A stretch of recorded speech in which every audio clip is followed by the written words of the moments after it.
हमारे इंडिया में हर घंटे कहीं ना कहीं किसी न किसी तरीके से 3 महिलाओं के साथ रेप होता है। इनमें से एक महिला जो होती है वो शादीशुदा भी होती है।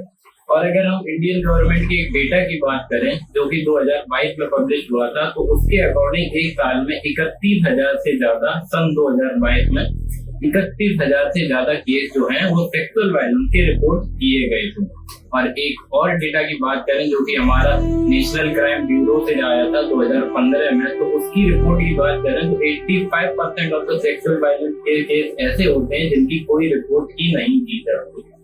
और इंडिया की जुडिशरी के अंदर बात करें, जुडिशरी सिस्टम के अंदर, तो हमारे यहाँ पे मेड सेक्स तो एग्जिस्ट ही नहीं करता है। तो ये सब तो एक पुरानी बात है, लेकिन मैं आपको क्यों बता रहा हूँ, क्योंकि कर्नाटका के कुछ दिन पहले एक सिटिंग एमपी के 2,976 वीडियो जो है वो पब्लिक के सामने ऐसे आए जिसको आप देखना तो दूर सुनना भी नहीं चाहेंगे। नमस्कार दोस्तों, मेरा नाम है अमन। मैं स्वागत करता हूँ आपका मेरे चैनल पे और आशा है कि आप अपने परिवार के साथ स्वस्थ होंगे। तो आइए चलिए देखते हैं कि क्या हुआ था और क्या हुआ।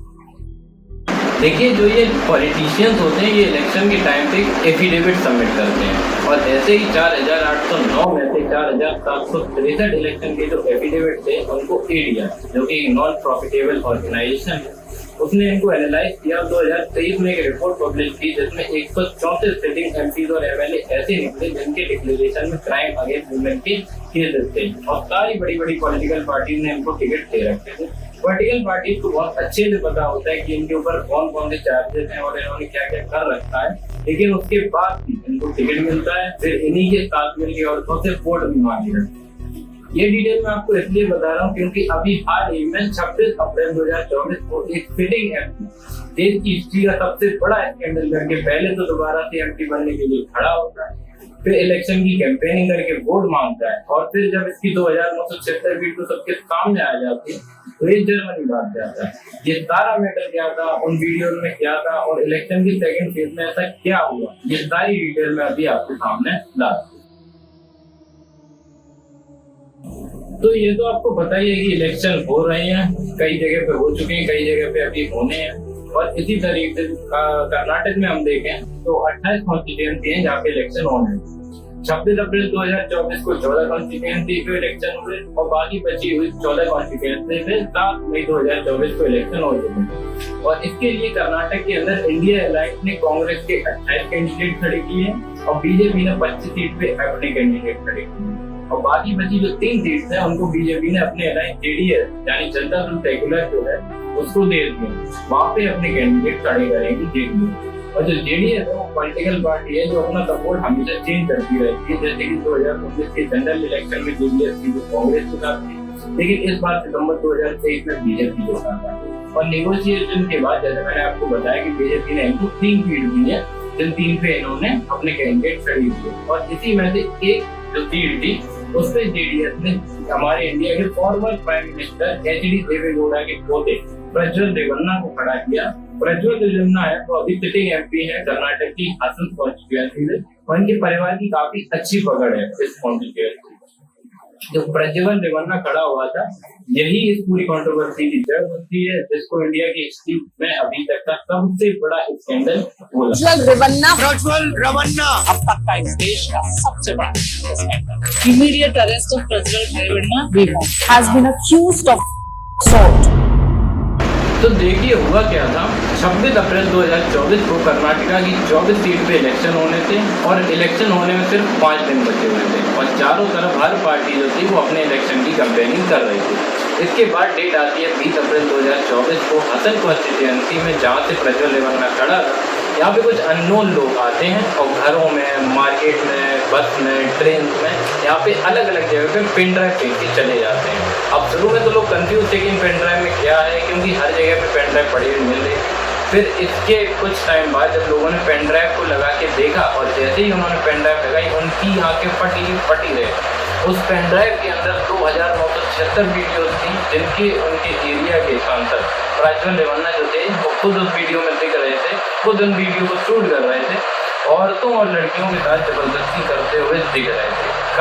काफी सारी फुटेज ऐसी थी जहाँ पे लड़कियां गिड़गिड़ा रही थी, चिल्ला रही थी कि उनको छोड़ दिया जाए, लेकिन वीडियो में जो प्रज्वल था वो पागलों की तरह हंस रहा था और इससे भी ज्यादा गुस्सा दिलाने वाली बात ये थी कि कुछ वीडियो में 60 से 65 साल की महिला चिल्ला रही थी, उसके साथ जबरदस्ती कर रहा था। और जितने भी वीडियो थी 2000 से ऊपर, आधे से ज्यादा वीडियो उसने खुद शूट की थी, कुछ में किसी और से शूट करवा रहा था। और लगभग 3000 की करीब वीडियोज थी।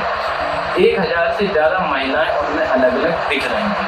अब उन सबका चेहरा तक दिख रहा था, यानी उस पर्टिकुलर टाइम पे उन लड़कियों ने तो सही रहा। अब मार्केट में उनका फेस तक रिवील कर दिया गया। उन वीडियोस में इनकी पार्टी की फीमेल वर्कर, ग्राम पंचायत की member, government official, police official, in fact घर की मेड तक। अब जैसे ही पूरे एरिया में हल्ला स्टार्ट होता है, लेकिन ये जो प्रज्वल के कार्यकर्ता थे ये सीधे पुलिस स्टेशन पहुंचते हैं और उल्टा कंप्लेन करते हैं कि इलेक्शन के टाइम पे उनके लीडर की छवि खराब करी जा रही है। और एआई की मदद से, जैसे कि डीप फेक वगैरह को यूज करके उनकी वीडियोस बना के शेयर की जा रही हैं। और ये सारे वीडियोस पेन ड्राइव में जो आई थी सोशल मीडिया के ऊपर भी शेयर हो रही थी। अब शुरू के कुछ घंटे तो यही बात चली कि ये डीप फेक वगैरह को यूज करके वीडियोस बनाई गई हैं। लेकिन जब लोगों ने नोटिस किया कि प्रज्वल के घर के अंदर का जो स्टोर था उस वीडियोस में दिख रहा था, कपड़े का स्टाइल, बैठने का स्टाइल, आसपास की जो चीजें रखी हुई थी बिल्कुल एग्जैक्ट सेम थे। लोगों को ये लगने लगा कि जो वीडियोस है वो रियल है। अब एक तरफ जब इसको इलेक्शन होने हैं, एक तरफ ये सारी बातें चल रही हैं, वीडियोस चल रही हैं, दूसरी तरफ प्रज्वल रवन्ना जो है उन लोगों के घर में जा जाके जबरदस्त रैलियां कर रहे हैं, उन लोगों के घर जा जाकर रिपोर्ट मांग रहे हैं और उनकी सुरक्षा पे बात कर ले रहे हैं, बैक टू बैक रैली कर रहे हैं। ये सारी चीजें चलती रही और इसके बाद 26 अप्रैल 2024 को इलेक्शन होते हैं। उस वीडियोस का जो इम्पैक्ट होना था हो गया था, कैंपेनिंग सारी हो गई थी और इलेक्शन खत्म होने के नेक्स्ट डे यानी कि 27 अप्रैल को प्रज्वल जो थे वो अपने डिप्लोमेटिक पासपोर्ट का यूज करके जर्मनी चले जाते हैं। 2 बजे की उनकी फ्लाइट थी, 11 बजे करीब घर से निकल गए थे और ये रही उनकी जो टिकट थी उसकी ओरिजिनल कॉपी। नेक्स्ट डे एक नई चीज सामने आ जाती है। 28 अप्रैल 2024 को प्रज्वल रवन्ना के घर में एक 47 साल की मेड थी, वो होले नारायणपुर टाउन में पुलिस स्टेशन में पहुंचती है और एक कंप्लेंट दर्ज करवाती है। और एफआईआर में वो कहती है कि प्रज्वल के घर पे वो काम करती थी और जिस दिन उसका काम प्रज्वल रवन्ना के घर पे लगा था तो टोटल उस घर में 6 फीमेल मेल थी और बाकी जो काम करने थे वो सारे के सारे मेल थे। ये जो 6 फीमेल मेल थी वो पहले से प्रज्वल रवन्ना के घर पे काम कर रहे थे और इनको वार्निंग देते हैं वो कि जब प्रज्वल रवन्ना घर पे आए तो उनसे दूर रहें। स्टेटमेंट के हिसाब से ये कि प्रज्वल रवन्ना जब भी घर आते तो सारी की सारी फीमेल जो मेल थी वो डर जाती थी। और कंप्लेन में आगे मेड कहती है कि जिस दिन उसके घर में काम करना चालू किया उसके 3-4 महीने बाद ही प्रज्वल रवन्ना जो थे उसके साथ बदतमीजी जबरदस्ती करी और जिस चीज से परेशान हो गए उसने प्रज्वल के फादर एचडी रवन्ना के पास कंप्लेन की और उसके पास गई और उसको सारी चीजें बताई। तो उसके फादर ने हेल्प करने की बजाय उल्टा उसके साथ जबरदस्ती करना स्टार्ट किया। तो इसलिए एफआईआर के अंदर बाप और बेटे दोनों के नाम लिखवाए गए। इस मेड ने और जो कंप्लेन में आगे बोलती है वो बताती है कि चुपचाप वो कई दिनों तक ये चीजें रहती रही क्योंकि उनको जान का डर था। लेकिन एक दिन किसी काम से उनकी बेटी प्रज्वल के घर आई तो प्रज्वल ने उसका नंबर लेके वीडियो कॉल करना उसको स्टार्ट कर दिया और उसकी लड़की को भी परेशान करने लगा। मेड ने वहां पे काम करना छोड़ दिया और उसकी लड़की के मोबाइल से उसको ब्लॉक करवा दिया। इस कंप्लेन में पुलिस ने बाकी लोगों से यह भी पूछा कि आप इतना लेट कंप्लेन क्यों करने आई हैं? तो उन्होंने बताया कि ये जो वीडियो वाली बात जब सामने आई, खबरें आई सामने, तो मेरे अंदर हिम्मत आ गई और मैं आके कंप्लेन कर रही हूँ। और फिर इस कंप्लेन के साथ ही जो प्रज्वल रवन्ना और उनके फादर थे उनके ऊपर under IPC section 354A, 354D, 506 और 509 के तहत एफआईआर दर्ज हो जाती है कि सेम वीक में कर्नाटका की women commissioner chief Naga Lakshmi Chaudhary इनके पास भी ये पेन ड्राइव पहुंचती है। उन्होंने अपने ऑफिशियल स्टेटमेंट में कहा कि मैंने वीडियो देखी है लेकिन पूरी देखने की हिम्मत नहीं जुटा पाई और इस वीडियो को देख के आपका खून खौल उठेगा। इस वीडियो में लड़कियां गिड़गिड़ा रही हैं, अपने आप को बचाने के लिए हाथ जोड़ रहे हैं और इसके बाद कहती हैं कि इस देश में ये हिस्ट्री का, इंडिया की हिस्ट्री का सबसे बड़ा सेक्स स्कैंडल है। इन वीडियो में जो लड़कियां थी वो नागा लक्ष्मी जी के पास कुछ लड़कियां उनमें से पहुंचती हैं, कुछ उनको रीच आउट करती हैं, कुछ उनको व्हाट्सएप पे रीच आउट करती हैं, बिना अपने नाम को डिस्क्लोज किए अपनी बहुत सी डिटेल बताते हैं। I also received a few videos on my WhatsApp. That means the circulation of videos have been made up by the time. And then when I went through all that, then I felt I was very sensitive about those victims who are there in those videos. ये सारी चीजें सुनने के बाद और बहुत सी details समझने के बाद इन्होंने कर्नाटक के सीएम और होम मिनिस्टर को एक लेटर लिखा कि इस केस में कार्रवाई होना बहुत ही ज्यादा जरूरी है। और इस लेटर के बाद अलग से एक एसआईटी टीम बनाई जाती है जिसका सिर्फ और सिर्फ यही काम था कि इस पूरे मैटर की जांच करे। ये जो एसआईटी बनाई गई थी इसमें 18 सीनियर पुलिस ऑफिसर को रखा गया है, जिसको additional director general ADG of police and chief of CID Vijay Kumar Singh add कर रहे थे। और इनके साथ साथ 2 सीनियर वुमेन आईपीएस ऑफिसर भी रखे गए, सुमन और सीमा लश्करी। ये जो टीम बनाई गई थी इसको 3 पार्ट में डिवाइड करके काम स्टार्ट कर दिया गया, जिसमें एक टीम का काम था ये जितने भी विक्टिम है उनकी कॉन्फेशन रिकॉर्ड करेगी। दूसरी टीम का ये काम था कि वीडियो की लैब टेस्टिंग वगैरह कराएगी, आईपी एड्रेस टेस्ट कराएगी। और तीसरी टीम का जो था वो ये काम था कि वो आरोपियों की जांच करेगी और उनके विक्टिम्स को भी रीच आउट करेगी, सारा मामला जानने की कोशिश करेगी। लेकिन कहानी यहाँ पे खत्म नहीं होती, इनफैक्ट यहाँ से एक नई कहानी स्टार्ट हो जाती है, क्योंकि ये जो वीडियो थी ये काफी पुरानी थी, 4-5 साल पुरानी थी, लेकिन उसको संभाल के रखा था, एक स्पेसिफिक टाइम पे पब्लिक किया गया। और इन वीडियोस को पब्लिक करने की जो टाइमिंग थी वो इलेक्शन के बाद रखी गई और इसी चीज को लेके पॉलिटिक्स स्टार्ट हुई। और जो कहानी बाहर आई वो बहुत ही ज्यादा यूनिक थी। प्रज्वल रवन्ना की जो फैमिली थी उसमें कार्तिक नाम का ड्राइवर था और ये फैमिली का बहुत ही ट्रस्टेड आदमी था। 15 साल से भी ज्यादा इस फैमिली के साथ काम कर रहा था। पहले प्रज्वल के पिताजी के साथ काम करता था और आगे चल के प्रज्वल रवन्ना के साथ जाके जुड़ गया। प्रज्वल रवन्ना हर एक चीज इसको पता रहती है कि ये कहाँ जाता है, किससे मिलता। ये इतना ट्रस्टेड आदमी था कि जो बेनामी जमीन होती थी वो इसके नाम कर दी जाती थी और जरूरत पड़ने पे इससे वापस ले ली जाती थी। और ऐसे ही साल 2022 में इस ड्राइवर के नाम से उल्ले नारसीपुरा में 16 एकड़ जमीन जो थी वो इसके नाम कर दी गई। और ड्राइवर का कहना था कि सारे पेपर इसके पास, ये जमीन उसकी है। लेकिन जो आसपास के लोग हैं उनका कहना था कि जो रवन्ना फैमिली है उन्होंने ये जमीन इसको दी होगी, बाद में जब ये पैसे मांग रहे थे तो ये इशू कर रहा है। लेकिन यही जो 16 एकड़ जमीन थी इस पूरी कंट्रोवर्सी की जड़ बनती है। और होता क्या है, रवन्ना फैमिली जो है इस ड्राइवर कार्तिक से इस जमीन को बेच के पैसे वापस मांगती है। तो ये ड्राइवर शुरू में तो कई दिनों तक घुमाता रहता है। उसके बाद जब बात हद से आगे बढ़ जाती है तो मार्च 2023 में वो नौकरी छोड़ देता है। इसके बाद भी इसको कई बार धमकी वगैरह मिलती है, लेकिन ड्राइवर का मन बिल्कुल भी नहीं था इस जमीन को वापस करने।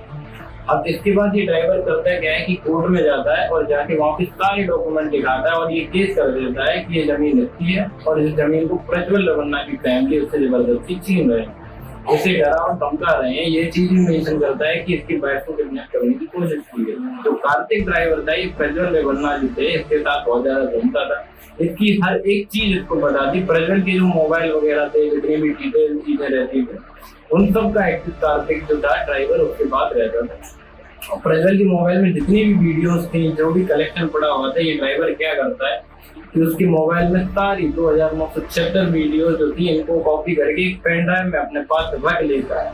और ये वीडियो थी, इनकी वजह से उसका कॉन्फिडेंस बढ़ गया। ये जो 16 एकड़ की जमीन अगर वो थोड़ा सा भी रजिस्टर करता तो उसको मिल जाएगी।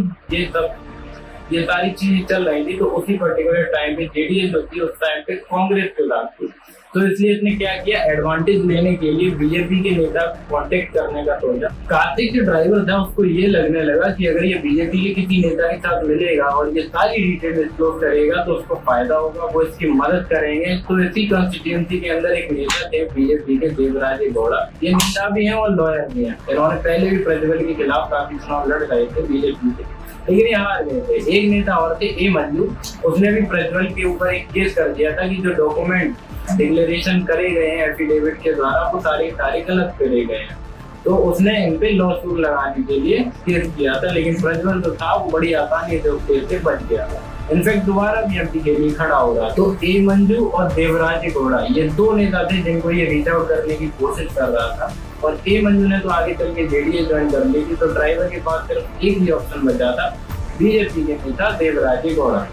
तो ये जो ड्राइवर था इनको रीच आउट करता है, इनको मदद मांगता है। और जब ये देवराज इसका केस भी लड़, तो इसी पर्टिकुलर टाइम पे जब देवराज जो थे इसकी मदद कर रहे थे ड्राइवर की, तो एक दिन ड्राइवर जो है वो इन सारी वीडियोज और फोटोज के बारे में बताता है कि उसके पास इस तरीके के वीडियोज हैं और एक पेन ड्राइव में अपने रखी हुई हैं। तो इधर ये सारी चीजें ड्राइवर कर रहा था। दूसरी तरफ प्रज्वल रवन्ना को ये पता चल गया था कि ड्राइवर जो है वो बीजेपी के नेता देवराज गौड़ा के साथ मिलकर केस भी लड़ रहा है और उनको ये भी पता चल गया था कि ये जो पेन ड्राइव है वीडियोस वाली, ये बीजेपी के नेता जो है देवराज इनको दे रहा है। अब जैसे ही ये चीजें पता चलती है, प्रज्वल रवन्ना क्या करता है, 2023 के जून में कोर्ट में पहुंचता है और कहता है कि उसकी कुछ एडिटेड वीडियो है जो फुल प्लानिंग के तहत अपने पॉलिटिकल मोटिव को पूरा करने के लिए बात लाई जा रही है और इनका यूज करके आगे चल के उसको बदनाम किया जाएगा। अब इन सारी चीजों को लेके जो केस किया गया था वो किसी आम आदमी ने तो किया नहीं था। तो नेक्स्ट डे यानी 2 जून 2023 को ही कोर्ट 86 मीडिया एंटिटीज और 3 इंडिविजुअल जिसमें एक ड्राइवर भी था, इनके ऊपर स्टे लगा देती है कि इस वीडियो से रिलेटेड कोई भी चीज बाहर नहीं आ सकती। ना तो ये कोई न्यूज इसके बारे में पब्लिश कर सकता है और ना ही वो किसी को शेयर कर सकता है। अब यहाँ से क्या हुआ कि सबके हाथ बन गए थे। पता हर पार्टी को था, हर न्यूज मीडिया आउटलेट को था, लेकिन कोई शेयर नहीं कर पा रहा था। अंदर ही अंदर बातें चल रही थी और जो वीडियोस थी वो पेन ड्राइव की, वो एक पर्टिकुलर टाइम तक ड्राइवर ने किसी को भी नहीं दी, सिर्फ अपने पास रखी। अब इसके बाद क्या होता है, जो देवराज गौड़ा थे वो ड्राइवर से कहते हैं कि आपके पास जो पेन ड्राइव है वो आप मेरे को दे दें, हम कोर्ट में सबमिट करके जज साहब को दिखाएंगे तो हमें जरूर कुछ ना कुछ रिलीफ मिलेगा और हो सकता है कि हमारे ऊपर से इससे ऑर्डर भी हटा दिया जाए। तो लीगल डॉक्यूमेंट पे साइन करते हैं ड्राइवर और जो देवराज गौड़ा होते हैं वो पेन ड्राइव कोर्ट से ले लेते हैं। और ये सारी चीजें जो मैं बता रहा हूँ, ये ड्राइवर ने एक अननोन लोकेशन से वीडियो शेयर की और उसमें सारी चीजें उसने बताई।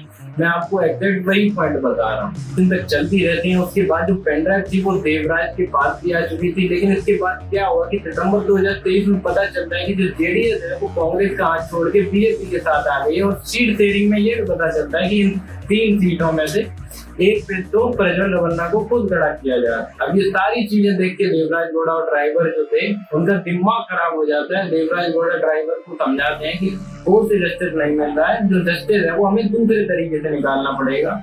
तो जो ड्राइवर था वो इस चीज के लिए एग्री कर जाता है और फिर 8 दिसंबर 2023 को देवराज कर्नाटका के बीजेपी प्रेसिडेंट विजेंद्र येदुरप्पा को इनको ये लेटर लिखते हैं। उस लेटर की कॉपी है। इसमें ये लिखते हैं कि बीजेपी ने जो एनडीए अलायंस है, इसमें ये जो प्रज्वल रवन्ना कैंडिडेट है उसके बहुत सारे वीडियो बने हुए हैं। बहुत ही गलत मूव होगा अगर बीजेपी जेडीएस से बात करके इनको खड़ा होने से नहीं रोकती है। तो इसमें से जो ये भी कहते हैं कि कांग्रेस के बाद ये वीडियो जो पेन ड्राइव है वो पहुंच चुकी है और इलेक्शन के टाइम पे ये बीजेपी और जेडीएस के खिलाफ एक ब्रह्मास्त्र की तरह से यूज करेंगे और इससे बीजेपी की इमेज बहुत ज्यादा खराब होगी। इसकी कुछ दिन तक कोई खबर नहीं आती। फिर अचानक से जनवरी 2024 में देवराज गौड़ा एक प्रेस कॉन्फ्रेंस करते हैं और उसमें वो कहते हैं कि उनके पास कुछ ऐसी चीजें हैं जिससे वो रेवन्ना फैमिली की रासलीला जो है वो लोगों के सामने ले आएंगे।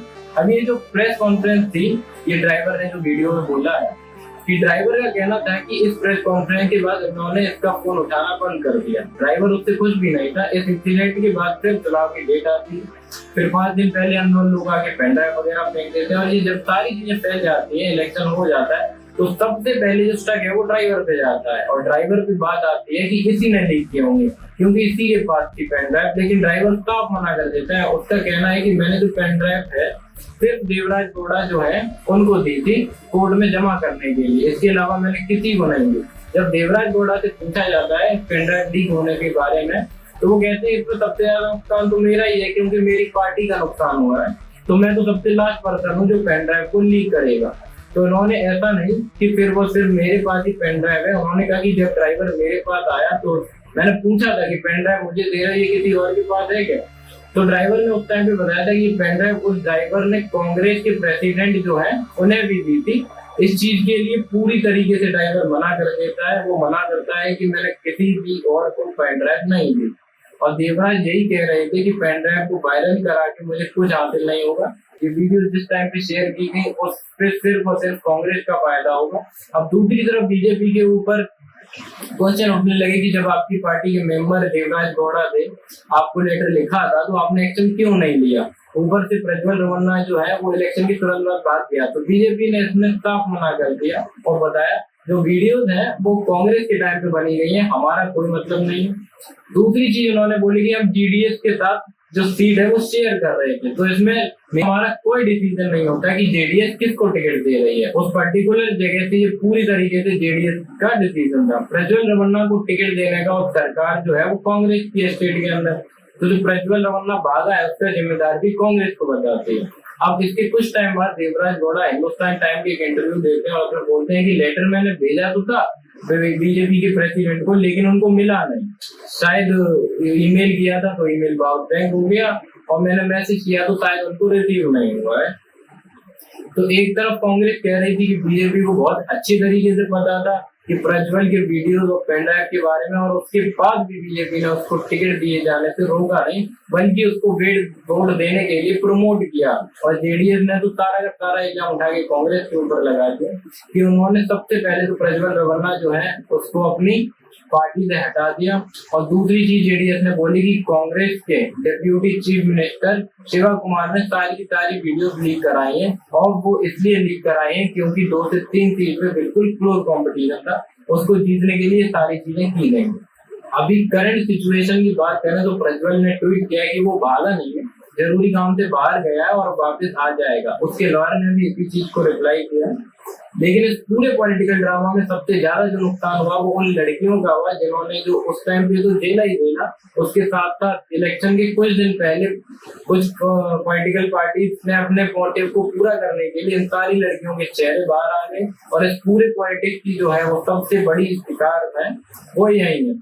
बाकी रवन्ना वापस आएंगे या नहीं आएंगे, केस चलेगा, कितना टाइम लगेगा, और अगर वो केस जीत जाते हैं तो ये भी पॉसिबिलिटी है कि वो उसी कंसल्टेंसी में एमपी बने, क्योंकि जब तक केस चलेगा तब तक गिल्टी नहीं माना जाता, और जब तक गिल्टी नहीं है तब तक वो एमपी पोजीशन संभाल सकते हैं। और एक्चुअल में आगे क्या होगा ये तो टाइम के साथ ही पता चलेगा। Thank you.